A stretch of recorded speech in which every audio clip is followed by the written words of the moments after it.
നിങ്ങൾ ഒരാളെ ശിക്ഷിക്കുകയാണെന്ന് കരുതുന്നു, പക്ഷേ വർഷങ്ങളായി ശിക്ഷ അനുഭവിക്കുന്നത് നിങ്ങളായിരിക്കാം.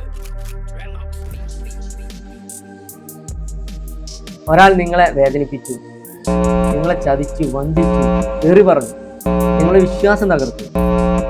അതിനുശേഷം നിങ്ങൾ ഒരു തീരുമാനമെടുത്തു, ഞാൻ ഒരിക്കലും അയാളോട് ക്ഷമിക്കില്ല എന്ന്.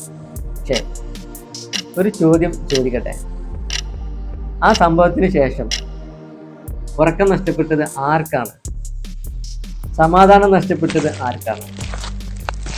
മനസ്സിന്റെ ഭാരം ചുമന്നത് ആരാണ്? മനഃശാസ്ത്രത്തിൽ പറയുന്നത് ക്ഷമിക്കാതിരിക്കുക എന്നത് മറ്റൊരാൾക്ക് വിഷം കൊടുക്കാൻ ശ്രമിച്ച് നമ്മൾ തന്നെ അത് കുടിക്കുന്നത് പോലെയാണ്.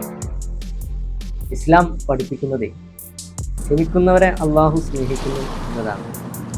ചിലപ്പോൾ ക്ഷമ മറ്റൊരാൾക്ക് വേണ്ടിയല്ല, നമ്മുടെ സ്വന്തം സമാധാനത്തിന് വേണ്ടി. ഹിന്ദു ധർമ്മം നമ്മെ പഠിപ്പിക്കുന്നത് കോപവും വിദ്വേഷവും ആദ്യം കത്തിക്കുന്നത് അത് സൂക്ഷിക്കുന്ന മനസ്സിനെയാണ്. വിട്ടുകൊടുക്കുമ്പോഴാണ് ഉള്ളിലെ സമാധാനം തിരിച്ചു വരുന്നത് എന്നുള്ളതാണ്.